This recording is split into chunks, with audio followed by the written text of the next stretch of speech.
യേശുവിൽ പ്രിയപ്പെട്ടവരെ, നമുക്കൊരിക്കലും മരണമില്ലെന്നും 3 ജന്മങ്ങളാണുള്ളതെന്നും ഒരു ചരമപ്രസംഗത്തിൽ കേൾക്കാനിടയായി.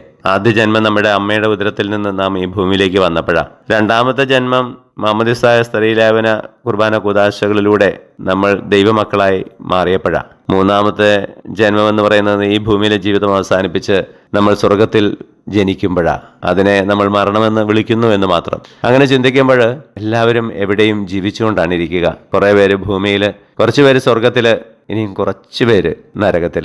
ഇന്നത്തെ വചനത്തിലൂടെ ഈശോ അത് തന്നെയാണ് പറയുന്നത്. അവിടുന്ന് മരിച്ചവരുടെ അല്ല, ജീവിക്കുന്നവരുടെ ദൈവമാണ്. ദൈവത്തിന് നമ്മളെല്ലാവരും ജീവിക്കുന്നവരാണ്. ആ ജീവൻ നമുക്ക് എപ്പോഴും സമൃദ്ധിയായിട്ടുണ്ടാകണം. ഈശോയുടെ ആഗ്രഹം അതായിരുന്നു. അവിടുന്ന് അതുകൊണ്ടാണ് പറഞ്ഞ്, ഞാൻ വന്നിരിക്കുന്നത് ജീവനുണ്ടാകാനും അത് സമൃദ്ധിയായിട്ടുണ്ടാകാനുമാണ് എന്ന്. അപ്പോൾ പിന്നെ നമ്മൾ ഈ ഭൂമിയിൽ മരിച്ചവരെ പോലെ കഴിയേണ്ട ആവശ്യമില്ല. നിരാശയിൽ എല്ലാ പ്രതീക്ഷകളും നഷ്ടപ്പെട്ട് ആ ഒരവസ്ഥയിൽ നിന്ന് നമ്മൾ കരയേറി വരണം. നമ്മുടെ ജീവിതം ആസ്വദിക്കണം. മറ്റുള്ളവരെ സ്നേഹിച്ചും ശുശ്രൂഷിച്ചും അങ്ങനെ ജീവനുള്ളവരായി ഈ ഭൂമിയിൽ നമുക്ക് കഴിയാനിടയാകട്ടെ. ഈശോയെ, ഞങ്ങളെ അനുഗ്രഹിക്കണമേ, ഇപ്പോഴും എപ്പോഴും എന്നേക്കും. ആമേൻ.